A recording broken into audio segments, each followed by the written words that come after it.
Hi everyone, welcome along to DigiShift 61, the case for community tech. So today we're very lucky to be joined by Anna Dent from Promise and Trouble and Fergus Arkley from Power to Change.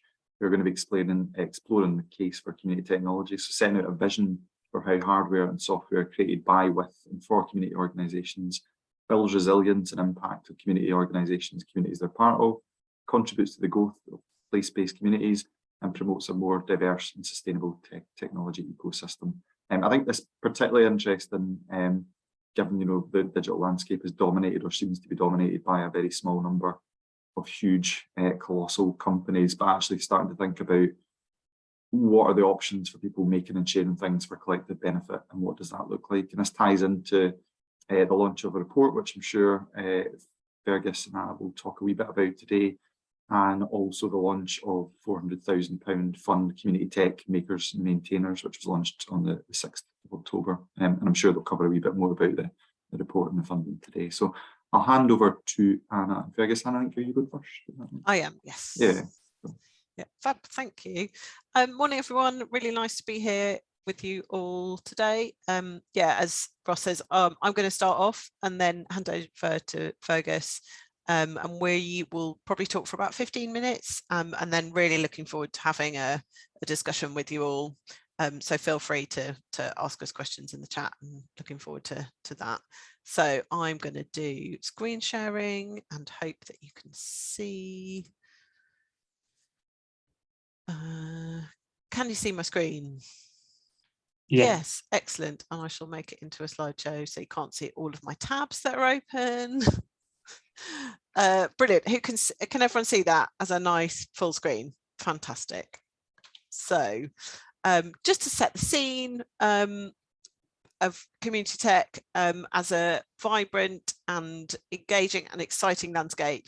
This is one of the illustrations from our first report, and Fergus is going to talk in more detail about the examples, but I just wanted to set the scene as this is something that we're really excited about. And there's so much brilliant work already happening, but so much opportunity and so much capacity for there to be a lot more happening in community tech. So how did we get here? We, as Promising Trouble, we are a small research consultancy. We work on the social impacts of technology, and we started work in about a year and a half ago with Power to Change, supporting them with a research program. Really at the beginning, just trying to figure out what is community tech, who's doing it, why they're doing it, just starting to build up a picture of what was going on, and particularly looking at how might Power to Change and other funders and other organisations support the growth of community tech. What were the barriers that organisations were coming across that were really making it difficult for them to do what they wanted to do in the space of community tech. So we did that work sort of summer and autumn 2021, and then we built on that quite a lot the rest of this year, which culminated in the launch of our first report in September, which is the case for community tech. So that really covers a lot of the initial work that we did exploring what community tech is, but we've built on that quite a lot to situate it within the wider tech landscape and the wider community business landscape. And one of the things that we spent a lot of time doing between ourselves and also with community businesses is trying to define what do we mean by community tech, because it's a nice phrase to bandy about, but when you actually try and pin down what it means can be more complicated. So we've got to where we got to currently, and we'd be really interested to hear your thoughts on this, particularly when we get back into the Q&A. It's about hardware or software that delivers benefit to a community group, and really important that that community group has the authority to influence or control. They might do that. They might create their own technology just for their own organization. They might also create something which can be used by other groups, and there's some great examples of that Fergus can talk through.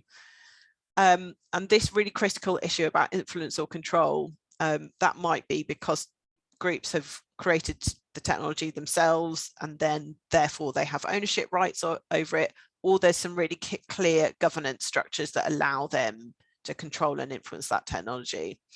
And so it's really, we feel like it's this combination of creation and then governance and control that makes something community tech.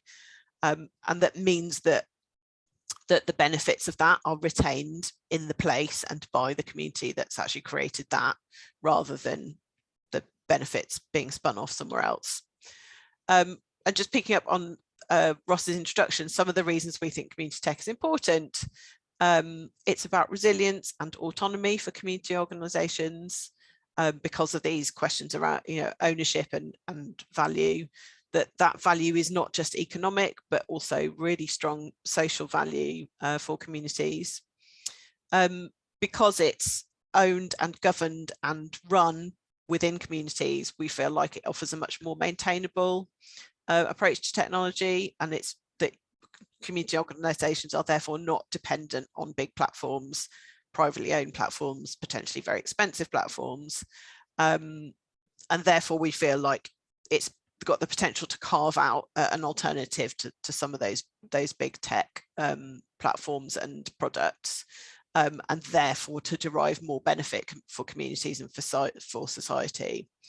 And the other thing that we are still doing some work on, and will be doing more work on next year, is to investigate whether it's a more climate friendly approach to technology. We feel like it has great potential to do that, but we will be doing some more work with partners to really explore that issue of climate and sustainability further. This is from the report. Just wanted to put this in here just to say that we were really keen to situate community tech within a wider landscape. So it relates to community businesses, it relates to place-based communities, it relates to other alternatives to big tech, that it's not a standalone thing that's popped up out of nowhere. It really derives from all these other bits of the ecosystem. So we wanted to make that really clear in the report, and how community tech interacts with all those. So we will share in the chat the link to that first report.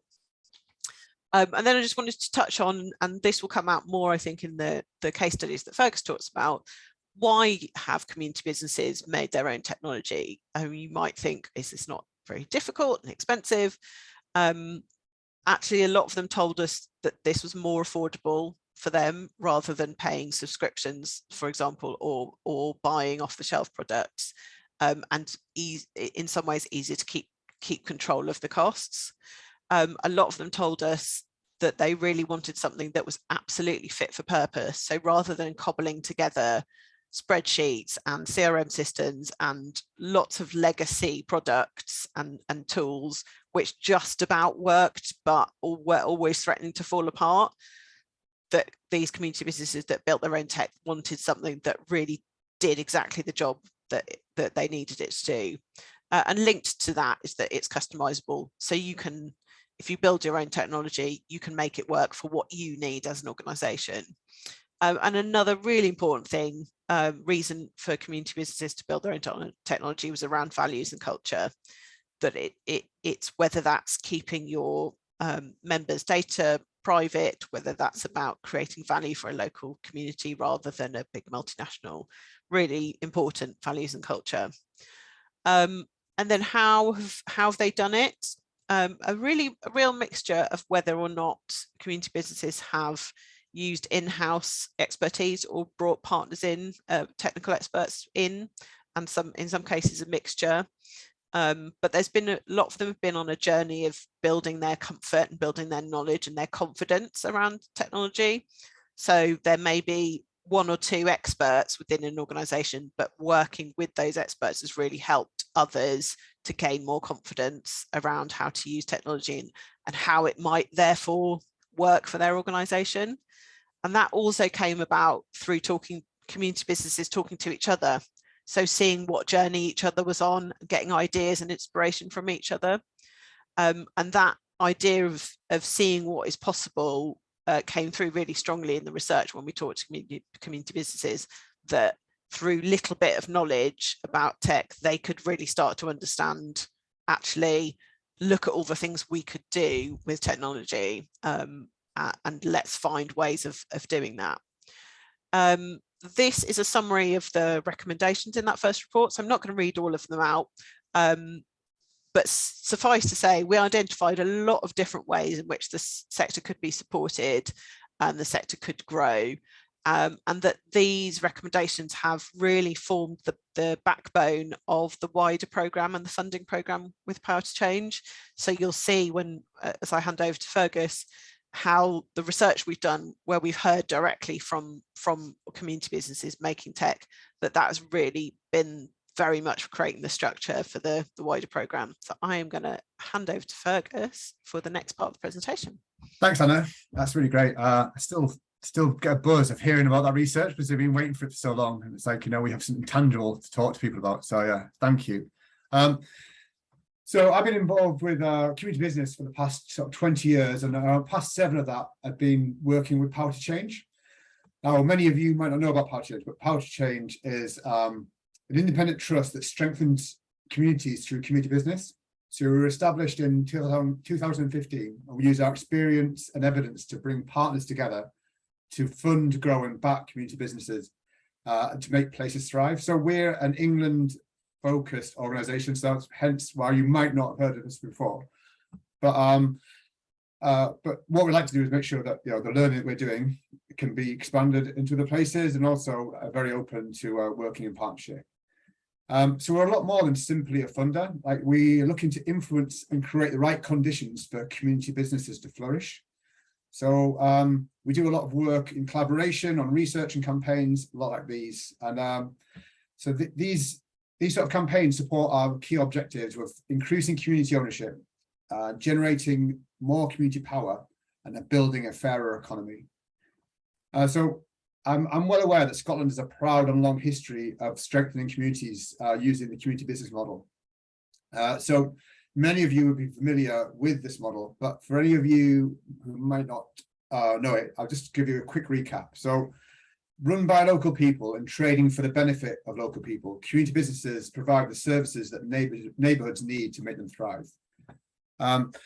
They're very pluralistic. There's not two the same. So like they operate across many different sectors. So this ranging from pubs to libraries, shops to bakeries, swimming pools to sort of solar farms. And there's not one set sort of governance structure. They can be charities, KICs, co-ops, they're across the board. But there is 4 common features that sit above them. And that's the first, is that they're locally rooted. So when we talk about locally rooted, this means that the business is rooted in a specific place, such as a neighbourhood, like a village or a town, or a sort of defined area like a ward in a city. They're accountable to the local community. So they're structured in a way which allows communities to have a genuine say about how that community business is run. They're trading for the benefit of the community. So they have a clear trading model and not solely dependent on grant funding. And finally, they have a broad community impact. So basically they can evidence that their social impact is affecting lots of different people within their wider community. So why community tech? Well, our journey on this started around 18 months ago, and we understand the value of physical assets for community businesses. Like, they provide the basis for them to trade, they provide a basis for them to provide their services, and it's a key piece of like social infrastructure within a geography. But taking a step back, we started thinking about the global trends and the significance of digital and technology on the economy and on every aspect of society, really. And this led us to start thinking about different types of assets. So thinking about intangible assets. So when we're talking about things like intellectual property, data, software. And I think in 2017 was the first time that sort of investment in intangible assets overtook investment in tangible assets. So more money was being spent on things like software and data than on things like buildings and roads. So with that in mind, we sort of really wanted to have a better understanding about the role of community businesses within the digital economy like now, and also what was their potential role going forward. Now, we had a sort of positive hunch that there was some good stuff going on, but this was a trigger for us to then start working with Anna and Promising Trouble on the research. So Anna's headlined in what that research is and how we're defining community tech. But for that research, for me, critically, it sort of helped me to sort of provide the evidence to build a business case for an investment in a wider community tech program. So from this community tech program, we really want to sort of establish the conditions to inspire and facilitate the creation of an ownership of more community tech by more community businesses. And at the center of this sort of business case was a sector defining sort of coalition with like-minded funders. So we wanted to initially sort of catalyze a 4-year program that could continue after 2026. And we were going to put in roughly around £2.5 million investment. And what we're looking for is to leverage that funds by bringing in others in and around us and sort of growing this sort of nascent, exciting field. So from the start, we wanted to bring others in alongside us to collaborate. So we intentionally sort of designed a delivery model to do that. So we sort of plumped for this sort of something called a secretariat function. So what this does is it sort of provides us the independence. It provides a sort of independent sort of vehicle, which has greater scope to sort of grow within the field rather than being within something like Power to Change. And the idea is for when it's independent, it'd be a lot more attractive for others to come and join us to shape and co-fund alongside us. So that's when we got, so we've moved on from the Promising Trouble doing the research, and now they hold the secretariat. So the secretariat has sort of, it's got the key features are around coordinating our field building activity. So what we're looking to do here is we want to grow the community tech field beyond just the funding program. So this is to actively bring in new partners, like new funders, research organizations, infrastructure organizations, policymakers. And it's about growing, it's about getting together to sort of grow the field together. And this is about us sharing our learning and what we know about community tech, but then also listening to others and seeing about where they fit with community tech and sort of bringing their ideas and creativity into the expanding field. We also want to sort of create a sort of flourishing community of practice. This is going to be facilitated by a community manager. And for me, this is an essential piece of the sort of community tech puzzle because it's going to be practitioner-led. So this will allow people who are doing community tech sort of to form peer relationships with others, learn from others, source practical governance, practical support and guidance about things that are matter to them at the moment. They'll help us to sort of set our research agenda going forward. And I think this has the most potential for the sort of impact on the nascent sector. So it can go a lot further than just where our sort of quite limited funds can go. You know, we can bring a lot more people into this space. Then we've got the research. So, you know, Anna's sort of shared a lot more about that, but there's some other, and she's also going to share about our ambitions going forward. But actually having this sort of a tangible asset, like the case for community tech, which we can then start talking to people, is really important. And then the funds. So as Power to Change, we are a funder, so we're all set up to sort of manage these funds. So we've got 3 in the pipeline. We've got, at the moment, we've got one out live, which is the makers and maintainers. So we heard from community tech creators that there was a lack of ongoing support and investment for them. So what we did is we decided to create a fund which was specifically for existing community tech creators, so people who are already maintaining it and caring for it. So this isn't about new stuff, and it's not about specific pieces of tech. It's about the teams that are supporting community tech. And basically, it's a £40,000 investment over 2 years just to backfill and sort of contribute to their time to the ongoing maintenance of community tech. We're also, from that sort of 40,000, we're looking to sort of encourage organizations to sort of spend 20% of that on encouraging them to work in the open and to engage with the wider program. So that closes on the 4th of November. Now I've got a little bit sort of bad news that it's for England only at the moment. So I'm sorry to hear, like, to sort of share that with the Scottish audience, but I think what we're trying to say here is that this is a proof of concept, and that if we do get partners in alongside us, then we would be very happy to sort of expand our funding portfolio into other nations as well. The other funds coming on board. So in spring 2023, we're having open inquiry, which is around helping to catalyze new ideas. So this would be a small amount of funding, basically for people who've got ideas around community tech and helping them to get off the ground. But for us, this is going to be a key part of for research. So we'll see lots of new trends and themes emerging. And then finally, in late summer 2023, we've got ecosystems in places. So this is where we're going to encourage lots of different community-based businesses or community user groups within a place to come together to identify what their common needs are, and then to develop tech themselves together as a group. So that's the secretariat. I mean, I spent a bit of time. How many got? We've got sort of 5 minutes to talk a bit more about some of the organisations and some case studies. So, Bristol Cable. So the Bristol Cable is a community-owned investigative journalism organisation based in Bristol, as the name says. There's 2,500 members who subscribe on a monthly basis, and that's what gives the legitimacy to the cable, and that's its trading model. And they basically needed a CRM. They went out onto the market. There was nothing off the shelf that fitted what they needed, so they decided. But luckily they had a developer on the board as part of the journalism team, and he was able to then develop their own and their membership relationship management system. So similar to CRM, but the great thing was that it was able to include all the sort of bespoke elements they needed, like subscriptions, payments, member engagement, so people could provide content themselves. It provided an opportunity for them to do their governance and their democratic input, so they were able to manage their AGMs through it. They're able to put out a poll about their strategic direction, like should they focus on culture or news in terms of their editorial priorities. And I think more importantly, it helped them to sort of was about for the cable was around their that sort of data security. So they could keep their members' data away from being on third-party platforms. They could keep it themselves and keep that integrity.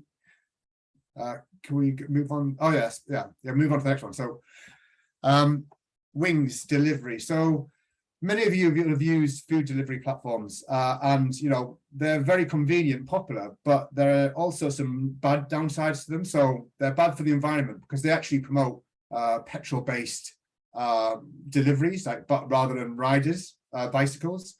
They're quite bad for society in the way that they are extractive from the economy. So they have their business model is around extracting wealth from a central place and then taking that wealth to big corporations. And also it's bad for workers because they're insecure and precarious, stressful, exploitative. And but over in a place in London, there was a group of riders got together and they decided that they could do something different. They could come up with an alternative, a community-focused alternative called Wings Delivery. Basically, it's a rider-owned at the moment. And basically, the idea is that they will then move to a more community-focused model going forward. But they're focused solely in Finsbury Park and area in London. And basically, they have a wider community focus because they have a community organizer. They do food bank deliveries alongside their normal deliveries. And it's a bit of a David and Goliath sort of story here. I mean, they are a very small organization and they're going up against some of these huge, like mega, venture capitalist backed mega platforms, Just Eat, Deliveroo, all making losses every year, but these guys are going up against them and winning, which is great. You might be wondering about the sort of tech behind that. Well, they are part of something called Co-op Cycle, which is a French platform co-op, and so they're a member of that, and they're able to influence. So they've developed this solution. It's very similar to the experience you'd get from their larger competitors, but as a platform co-op, each of the members are able to influence the tech itself, and then they all have their own versions. And the future is for Wings is they want to develop a more multi-stakeholder co-op where there's riders, restaurants, and communities are all stakeholders in what they're looking to do. And finally, Chili Studios. So when I talk to people about community tech, sometimes the first thing they jump to is like Facebook, because it's the predominant sort of platform where people go onto when they're thinking about promoting a community group. But I mean, you can create a community group in Facebook, but it's definitely not community tech. I mean, you'll all be well aware of some of the challenges, about the algorithms they use or the toxic nature. And there's an organization up in Newcastle called Chili Studios, and basically they provide services for people around wellbeing services around arts to people who are suffering with challenges of mental health. And they found that they were starting to use Facebook, and actually what they were getting is that actually the toxic nature was causing more problems for their clients than not. So they decided to come up with an alternative, and they developed a social media platform called Canny House, and it's based on values such as kindness and about collaboration, and about helping to really capture the values of the people that they're working with, and helping to create an environment where people can flourish. So happy to talk about any more of these case studies, but I'm aware that I've gone on quite a long time. Anna. Yeah, just a couple more slides before we wrap up and open discussion. Just wanted to mention the second publication that's come out recently, which is delving more into the place-based aspect of community tech. So specifically thinking more about how community organisations, the places they exist and the technologies they develop can all combine to help make better places. That's a series of essays and interviews with lots of different sorts of people and organisations, some of them outside of the UK, which brings a really nice different perspective. So that was out a couple of weeks ago, and I think is just brings a really nice diversity to the conversation. And again, I'm not going to read all of these out, but these are some of the reasons, some of the very kind of grounded place-based reasons that we think community tech is valuable and has a lot more potential. These are all included in that second report, so you can pick those all up. And just to close on briefly some of the plans for the future. So as well as what Fergus outlined in terms of building the community and future bits of funding, on our agenda for research for next year, topics that are all really related to the community of practice that we hope to build. So as I said earlier, we'll be doing more on environmental sustainability, and I think that will be particularly linked to supporting community organisations to understand how their own tech is or isn't environmentally sustainable and what they could do about that. Looking at governance and ownership models and looking at shared standards and code. So, and this is all going to be really driven by organisations that are funded, but also others that want to come into the community tech community, that we will work really closely with them on the research programme. And just at the bottom of the slide, please keep in touch with us. So if you're interested in primarily in the research and kind of joining the community, please drop us a line at Promising Trouble. If you'd like to know more about Power to Change's work and the fund, please drop Fergus a line. And you can find all of the resources, all of the links to our research reports, to the Power to Change campaign page, everything you can find on communitytech.network. So that hosts our place-based report, and if you scroll down, it's got links to everything on the homepage, so you can find out more, and please do come back to us and talk to us more as well. I'm going to stop sharing. Brilliant, thanks Fergus, thanks Anna, that was great. John, any interesting questions? I saw some examples come in the chat. Amy had a couple of great examples, and I think Amy, your example is interesting, working with girls in Glasgow, but also with public sector as well. So I wondered if you want to say a bit more about that and whether you'd taken a community tech approach from the start or whether it's something you're developing as you go along. Hi, sorry, I'm currently walking around Tesco as well while I'm listening to you, so sorry. Apologies, the life of a social entrepreneur. So yeah, no, we had started off doing community connecting for girls and young women at that were at risk of crisis. That was our sort of jump off point, and my background was in technology. At the start of the pandemic, we were forced, as everyone was, to look at how we could reimagine what we were doing, or sort of bring it online. So because I was working in technology at the time, I was able to sort of create sort of prototypes around that, which then led us into conversations with local authority, because what we were doing was it just struck a chord, just that sort of community-based technology. They just sort of, it was community justice that we worked with. So it was for people who were coming out of prison or had experience in the justice system in some way. So it could be for families. But really, it was mainly focused at the services who were supporting those people. So we worked with them to sort of build a prototype of a directory, a sort of software piece that could just quickly signpost, and just to make it really, really simple. That was the sort of main, that was the main requirement of what we were doing, was really just like looking at if people have sort of low levels of digital literacy, you know, people that are potentially coming back from serving a sentence, maybe they haven't had a smartphone before in the middle of the pandemic, like how do we make sure that they can get there? So we made it as simple as we could, and then as we sort of rolled that out, it turned out that actually we could use that as a sort of the foundations of a software as a service platform. So we then ended up having a bunch of other community grassroots organisations and groups, sort of geography based, asking us to do sort of similar directories for themselves. So because we had that database across the city for Glasgow, we were able to sort of reuse some of that data at a very local level, but with a different sort of front end, if you like. So we had like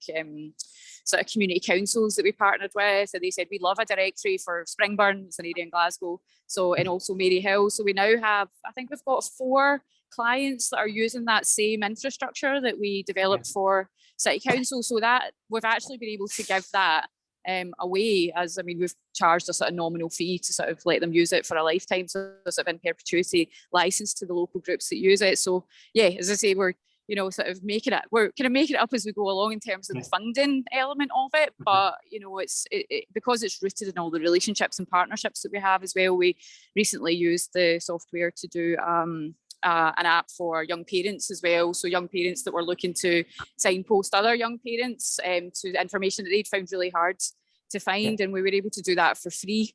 So I guess just looking at how what we do, we can be used again and again for other groups as well.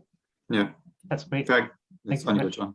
Yeah, we've got a hand from Fergus. Do you want to hop in? Yeah, I just want to respond. I mean, that sounds amazing. Yeah, and I think one of the things that you did there around how, you know, you've developed something, and then off the back of that, it wasn't intentionally, but, you know, others can then go off and then use it. And I think one of the things I probably didn't miss on those case studies was that specifically the CRM system, the membership relationship management system that the cable developed, you know, that is now available like at a European level, right across for lots of independent news agencies. So lots of them are using that software. So you can buy it. So there's a commercial offer there, but also it's also open source. So, you know, it's interestingly how these things then spread. And the same with both Canny House. You know, the idea is that will then be able to be used by others as well. So I think, but it was never designed with that in the intention at the beginning. It was designed as a solution for that for all that community. But then off the back of it, it is being able to be used by others. Yeah, that sounds great. Cool. I'm just keeping an eye on chat, but I'm going to be cheeky and chip right. Jack, you've got a question. I'm going to let you go first, Jack, because your question is probably much more interesting than mine. So, you've been doing this for 10 years, and you're just kind of really excited because I guess it's sort of talking about something you've already been working on. Do you want to say a bit more? Yeah, I've done a few different systems. My background is a software developer, and I've been in the business for 40 years or more. The latest thing I'm doing is working with a heritage group. And as time goes on, different people will get involved in this heritage group. They get interested, excited, they get hold of materials and lots of knowledge, and then they disappear. And sometimes the materials, which could be of quite historical significance, disappear with them. So what I've developed is an online system where basically I call it the evidence section, every bit of paper or every bit of information gets stored. It's a content management system. And the other thing I've been doing alongside that is that every name that pops up in history relevant to this gets recorded in a file, which people can see. We actually hide the contact details from the general public.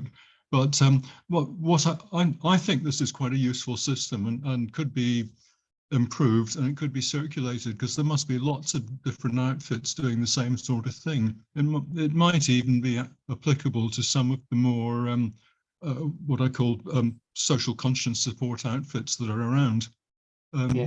Any suggestions, anyone? Would you have a blog or anything that people could see what you're up to on, Jack? Or I'm actually working on doing a blog actually for 2 outfits at the moment, but I haven't actually got it. I've been looking for, I'm working with PHP mostly on web systems. I've been looking, there are some free blog systems available, but some of them look a bit too complicated and technical for me. And occasionally you find people who built really nice bits of software, but they use little pieces of software, little tools that they've picked in from other sources, and that might not be entirely compatible with what you want to do. I want to keep things as simple as possible. Yeah. Okay, we'll hold that thought for a second, because I think there'll probably be maybe a general question about if you've been working on something, what's a good way to make it available? I'd like, Anna, you've got a hand, so do you want to chip in? Yeah, well, just to respond to that point, really, is you know, we can't promise to match make everyone with every other interested organisation, but I think a really good place to start, if you've got something that you think others might be interested in, is to get in touch with us and kind of let us know that you're interested in being part of a community of practice and being part of what we will have some really dedicated resource to doing next year, which is to building relationships, building partnerships and building opportunities, more opportunities for organizations to talk to each other.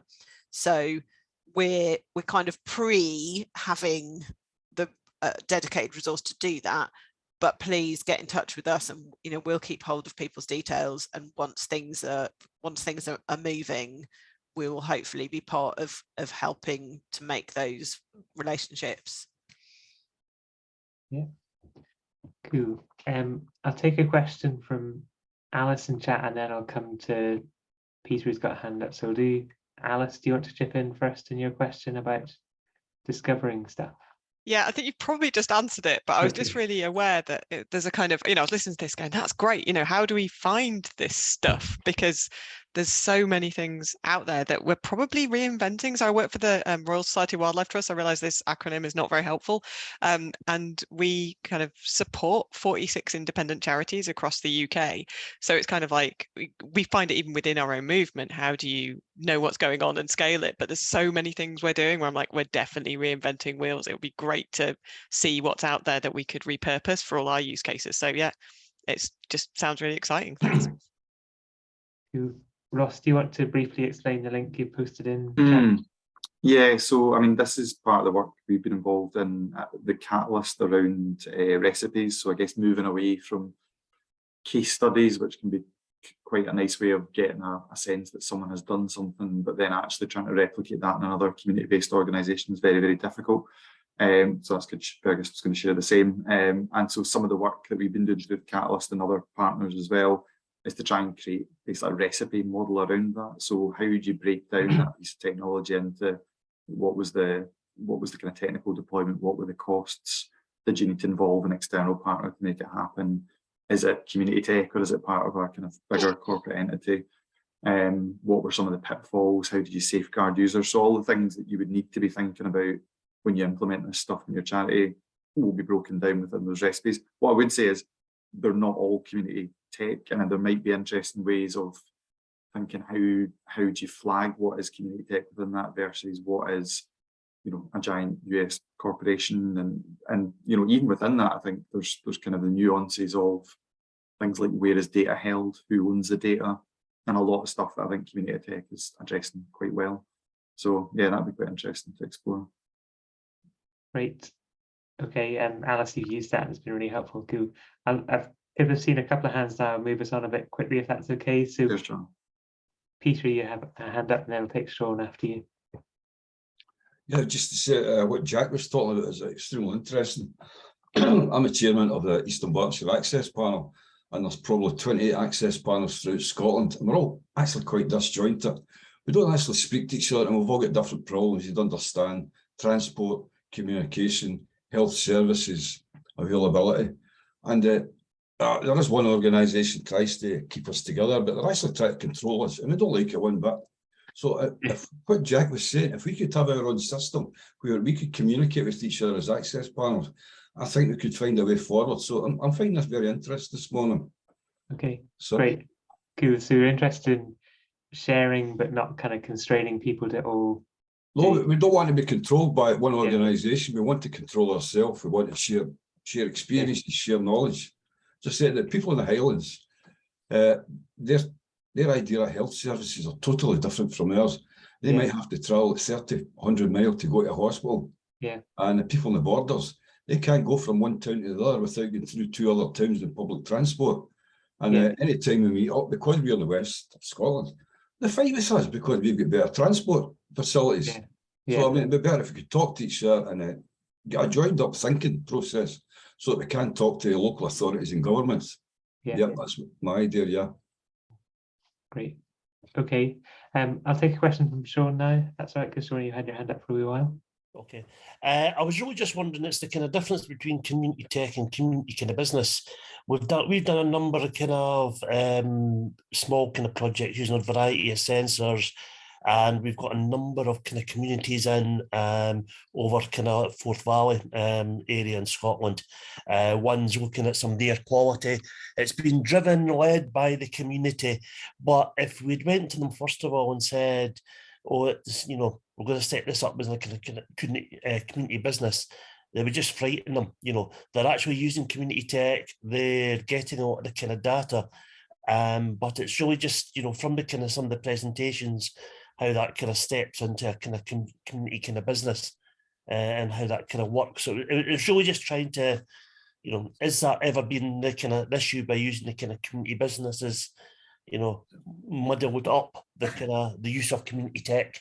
I think this is a really interesting question, like, and because as we are, like, Power to Change started this momentum, you know, we are like community business, you know, that's what we do. So like, unfortunately, so that the reason why the definition is so broad is because we are focusing on the short medium term around community of place and community business, but there's opportunities for like for other organizations or other types of community groups to be doing community tech. We haven't got the monopoly on it in terms of community business.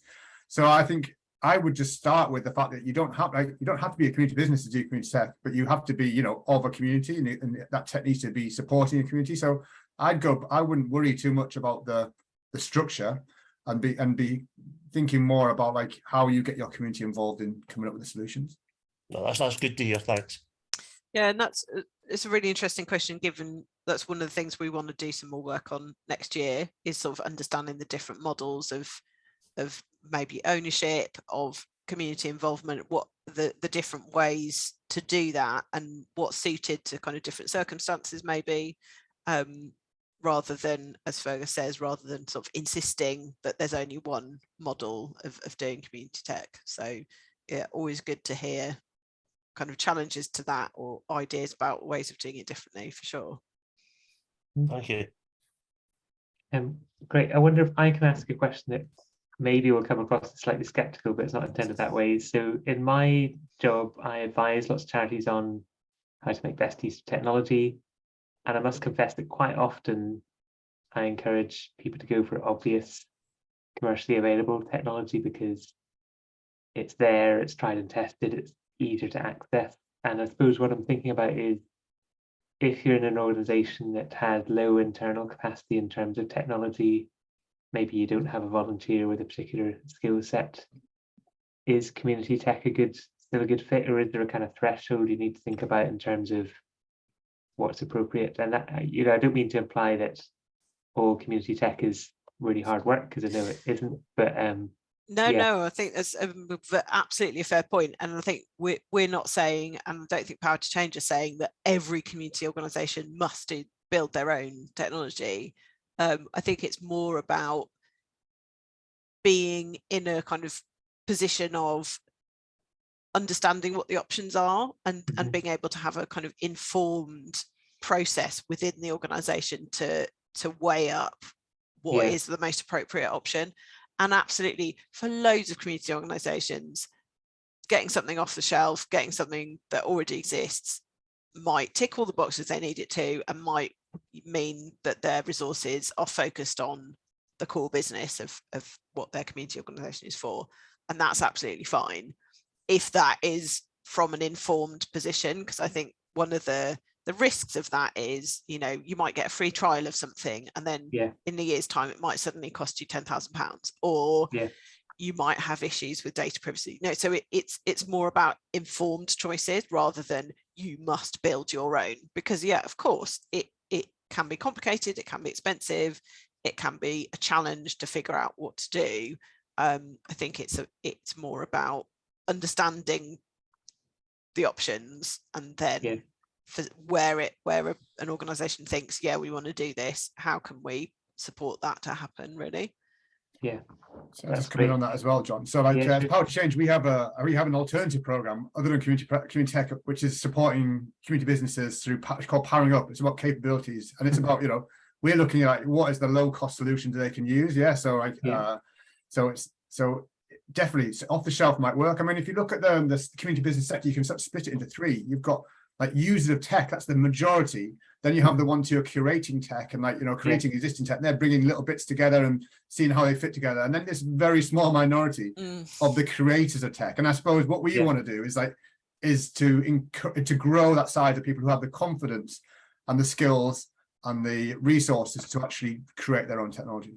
Yeah, that's great. And I think that peer-to-peer sharing is so powerful, because I think that, because for me, I think often the challenge I see is 1 week one organization will say, well, we've been working on this, we got to this stage. The next week somebody else will be looking at exactly the same problem but at a different stage. And it's about making sure those connections happen, because that's really powerful in terms of accelerating people along. And I think, as Peter said, if it's peer-to-peer sharing, you're not saying you must do it this way, you're saying, well, here's our experience, pick it up if you want to use it. It can be a very good way of moving people forward without the same risks. But I do agree on the informed choices. I think is a tricky one, because I think quite often folk who are looking at things are thinking they want to just sort something out really quickly, so they want the kind of quick answer. So we have to kind of encourage people, you know, look at all the options and think about the implications. And I think now a challenge as well is people aren't doing short-term stuff anymore. We were all doing a lot of that in the pandemic, but we're now looking at, you know, what does it mean to optimize technology over the longer term? Yeah, and I think, you know, I'd hope that one of the kind of spillovers from this whole program, from the funding program, is what we've mentioned a few times, where one organization has developed something and then seen how it could roll out and other organizations could pick it up. And I think that's if we can support more of that, then that provides maybe a bit of a shortcut for those organizations that don't want to or can't, for whatever reason, build something from scratch. But if someone else has done it and we can facilitate that to be shared easily, then the alternative marketplace becomes much bigger and more accessible. And so that there is just more option to find something that works for you, that maybe is a closer fit to the other, you know, to your values or to other things that are important to you as an organization. I was just going to just very briefly come in there, John, where I think for all of this stuff to work, we all need to be working in the open much more. And actually there's really good pockets of community tech going on, but then you find out about it, you know, randomly on a call, or you read it page 12 in a report, or someone says, "Oh, do you not know about this thing?" You're like, well, my charity's just committed £40,000 to building something with a private company. And actually having people working in the open, and even if it's simply for the fact that when someone searches for that challenge that they're facing as a community organisation, that they're going to find it more easily. But a lot of this stuff just seems to be squirreled away, and I think a lot of it, you know, a lot of it's potentially down to how it's funded. That people want to keep those secrets to themselves, and there's still that kind of culture in the sector where if I talk openly about what I'm doing, someone's going to steal our ideas, and we need to make people, I guess, more aware that working in the open is the thing that's going to grow and benefit that community tech project that you're working on. It's not going to be detrimental to it. But that's I guess a longer term change that needs to come. Yeah, and that is one of our priorities for next year, is to think about sharing, whether it's standards, whether it's code, whether it's you know, what that could look, how that could be better facilitated, I suppose. But it's interesting that you say that, Ross, that there might be quite a cultural shift in that as well. That it's not just about the practicalities. It might be quite a lot of work to do around the how is this of benefit, not just kind of giving away our best kept secrets. Yeah, and I guess I'm thinking about it from the perspective of not just like, you know, we built a thing that's now tried and tested, used it for a year, here's a press release about the thing, but actually how do you involve your actual community in the development of the thing in the first place? And that only comes from working in the open, but actually, you know, we're seeing far too much of this stuff very much happening behind closed doors. You know, we'll go and give a digital agency £80,000 to build an app, and then the only time you'll hear about it is when the thing's launched. Like nobody knew about it before that. Sorry, I think, sorry, I'm cutting in, but I think an interesting distinction you made was talking about the difference between case studies and service recipes. So like the case study is often a bit opaque, you know, it's a bit like a press release. It's the kind of, look at this, it's lovely, and it maybe was a great thing at that point in time. But I think what is much more valuable is some of the story of how people got there. And I think quite often when we're providing advice and support, it's almost like telling people what not to do can be as valuable as telling them what to try, because it helps them understand, you know, either risks they need to have in mind before they start, or avenues that are just time consuming and not worth pursuing. And I think that, given that the sector often does the same kind of activity in different areas, different geographical areas, there's got to be a lot of value in spreading around experience and sharing it as widely as we can. But that what not to do is maybe even more scary to share, isn't it? Or we wasted a load of time on this and it didn't work. That's incredibly valuable for other people to hear, but you maybe don't want to tell people that it all went completely wrong. Well, one quite interesting thing on these calls, actually, on DigiShift in general, is, you know, we talk about, we get digital experts to come and talk, and people say, well, what's an expert? And we say, somebody who's made more mistakes than anybody else. And I think when we started in like March 2020, everybody was trying a lot of stuff very quickly, so everybody was becoming experts overnight, because there wasn't a body of knowledge about, here's how you do digital in a pandemic in a tiny charity. There wasn't a kind of playbook for that, but people discovered it for themselves. So we're kind of hopeful people continue to do that, but maybe in a less intense kind of way, just doing it over a longer period of time. Can I just check, has anybody who's not asked a question yet want to jump in? Because we've had some really good questions and experiences, and I just want to check that people that have not chipped in so far aren't missing out. I think we're okay. Cool. Anything from you, Fergus or Anna, just to wrap up?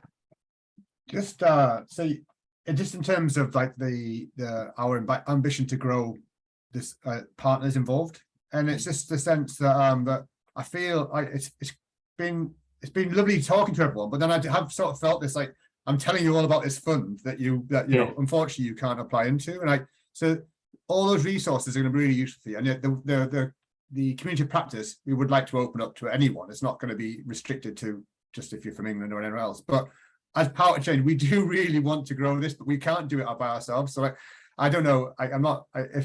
If you've got funding and you're talking to your funding manager or whatever else, and you're talking about community tech, you know, if anyone's interested, I'd be welcome to have a call, because I really are looking to see how we can make this go further than where it is now.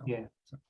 Great. So I think the couple of things you talked about as specifics were, you know, be in touch with you, even though there's not funding available right now for Scottish-based organisations, and also where organisations have examples of shareable stuff they're doing, to be in touch as well, because that community of practice is there, and you would probably have good ideas on ways to give that some profile and make other people aware of it, because often that's the challenge is right. So somebody's asking Fergus for a contact to if you go through to communitytech@powertochange.org, I'll put it in the chat. Cool. I can see Sean has asked in the chat about next steps. So from our perspective as Promising Trouble, we're obviously going to continue with the research program on those topics that are included in the slide. But the other thing that that we're going to put a lot of time into building up is the community of practice. So we will have hopefully a person that will be the lead on that, the kind of community lead or community manager, that will be really proactively building opportunities to bring people together, whether that is individual community businesses or whether that is policymakers or funders, that there will be a really proactive piece of work around that, and that will really get going next year. So we have a bit of a limit, I suppose, at the moment in terms of how much we can sort of proactively facilitate that until we have that person in post. But then that will look really different next year. So I think I would encourage people to get in touch with us if they'd like to be involved with that when it really gets off the ground. Great. Thanks very much. And I think anyone, if you're putting together bits of technology, community tech or otherwise, the Catalyst service recipe, as well as being something you can read from, you can also contribute to it as well. So please do that if you want to. Great. Okay. So we're getting near the end of our time. I'm just going to check about the details of our next DigiShift. Ross, do you want to say a bit more about the topic? It's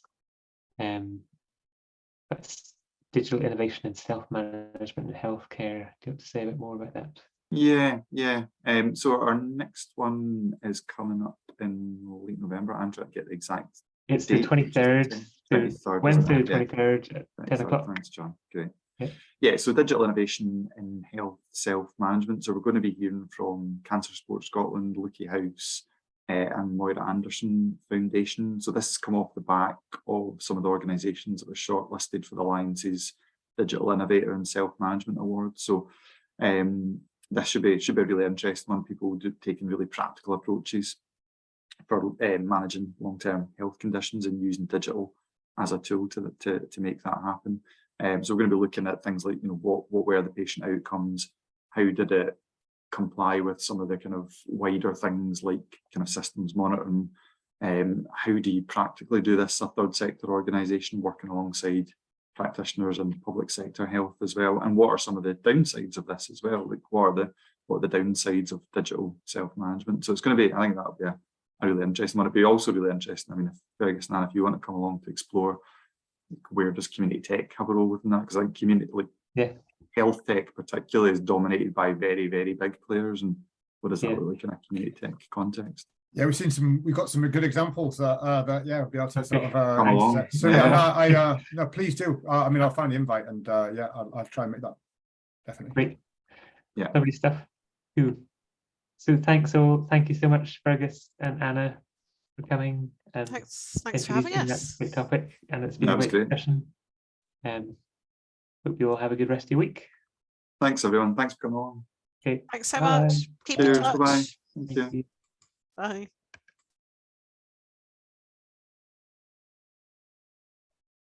That was good. Hey, cool.